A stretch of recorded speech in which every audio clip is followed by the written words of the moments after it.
नुकत्याच प्रदर्शित झालेल्या देऊळ बंद 2 या बहुचर्चित मराठी चित्रपटाची सध्या सगळीकडे चांगलीच हवा आहे.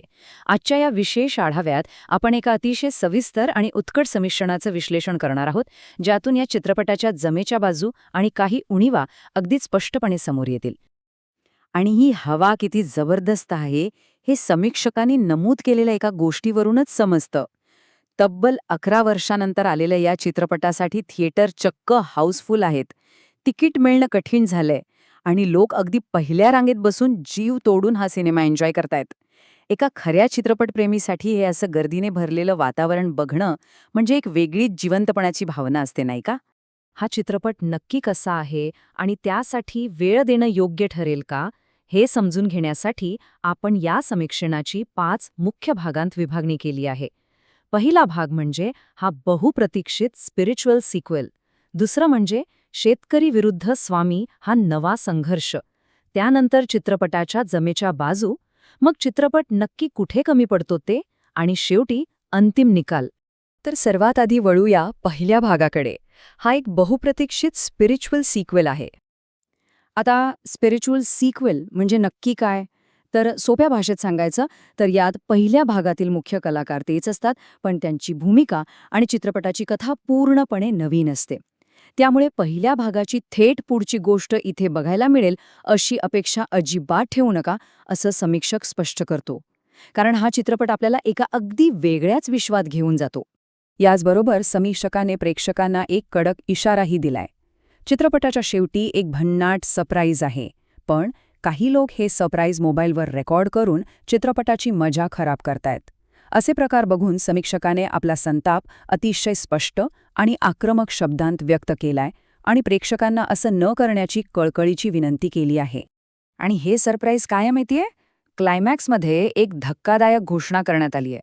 निर्मात्यांनी या फ्रँचायझीचे 1-2 नव्हे तर चक्क 11 भाग बनवण्याची योजना आखली आहे. होय, हा आकडा खरोखरच थक्क करणार आहे. आता आपण दुसऱ्या मुद्द्याकडे येऊया. शेतकरी विरुद्ध स्वामी हा नवा संघर्ष. 2015 मध्ये आलेल्या मूळ चित्रपटात आपण एका नास्तिक शास्त्रज्ञाचा स्वामींसोबतचा संघर्ष पाहिला होता. आता या नव्या सिक्वेलमध्ये तोच बेस वापरलाय, पण यावेळी शास्त्रज्ञाच्या जागी एका नास्तिक शेतकऱ्याची कथा मांडली आहे. जुन्या आणि नव्या कथेची ही सांगड खरंच खूप अचूक आणि रंजक वाटते. तिसरा आणि अत्यंत महत्त्वाचा भाग म्हणजे चित्रपटाच्या जमेच्या बाजू. समीक्षकांनी या चित्रपटाच्या अनेक पॉझिटिव्ह गोष्टींची एक मोठी यादीच दिली आहे. सिनेमाची सुरुवात अतिशय वेगवान होते आणि अजिबात वेळ न दवडता तो मुख्य मुद्द्याला हात घालतो. याशिवाय डोक्यावर हळूहळू भुरळ घालणारं आणि लक्षात राहणारं संगीत, कथेतील भावनिक रोलर कोस्टर आणि सर्वात महत्त्वाचं म्हणजे अंधश्रद्धा तसंच चमत्कारांना दिलेला स्पष्ट नकार, या सगळ्या गोष्टींचं समीक्षकाने भरभरून कौतुक केले. अभिनयाबद्दल बोलायचं तर मोहन जोशी यांनी स्वामी समर्थांच्या भूमिकेत अक्षरशः जीव ओतलाय. आपण एखाद्या सर्वोच्च शक्तीशी जसा शांतपणे आणि विश्वासाने मनातल्या मनात संवाद साधतो, तीच अगदी जवळची आणि आश्वासक भावना त्यांच्या अभिनयातून पडद्यावर हुबेहूब उतरली असल्याचं समीक्षक आवर्जून सांगतो. शिवाय चित्रपटात अनेक दिग्गज कलाकारांचे कॅमिओ आहेत. प्रसाद ओक, ओम भूतकर, महेश मांजरेकर आणि गश्मीर महाजनी यांच्या छोट्या पण अत्यंत प्रभावी भूमिका पाहून समीक्षक कमालीचा भारावून गेलाय. हे स्टार्स चित्रपटाची रंगत आणखीनच वाढवतात. अजून एक भारी गोष्ट म्हणजे चित्रपटाची सत्यता. सर्वसामान्य मराठी सिनेमांमध्ये बरेचदा खोटे गावाचे सेट, कृत्रिम विहिरी आणि घरं बघायला मिळतात.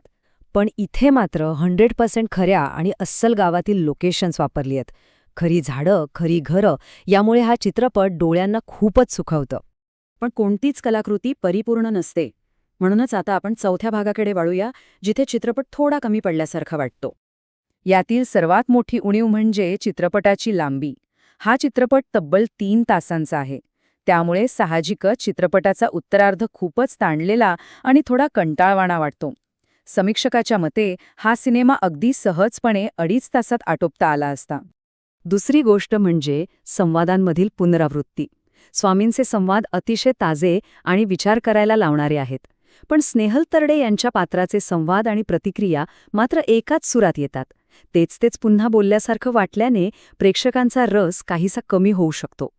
तसेच कथानकात एक लॉजिकल गॅपही जाणवतो. चित्रपट शेतकऱ्यांचा संघर्ष आणि त्यांच्या चुका अतिशय योग्यरित्या आणि प्रकर्षाने दाखवतो. पण या शेतकऱ्यांच्या विरोधात उभ्या असलेल्या सिस्टीमचं काय? सरकार, व्यापारी आणि ग्राहकांच्या त्रुटींवर किंवा सिस्टमिक दोषांवर मात्र हा चित्रपट सोयीस्करपणे मौन बाळगतो, ही मोठी खंत समीक्षकाने व्यक्त केली आहे. आणि शेवटी प्रवीण तरडे यांच्या पात्रात क्लायमॅक्सच्या वेळी जो अचानक बदल होतो तो फारसा तार्किक वाटत नाही. केवळ नाटकीय प्रभाव वाढवण्यासाठी आणि हेवी ड्रामा क्रिएट करण्यासाठी तर्काला बाजूला सारल्यासारखं स्पष्ट जाणवतं. तर आता आपण आलो आहोत शेवटच्या आणि 5व्या भागावर, अंतिम निकाल. चित्रपटाच्या या सर्व भावनिक उंची आणि काही त्रुटींचा समतोल साधत समीक्षकाने अत्यंत आत्मविश्वासाने या चित्रपटाला 5 पैकी 3.5 स्टार्स दिले आहेत.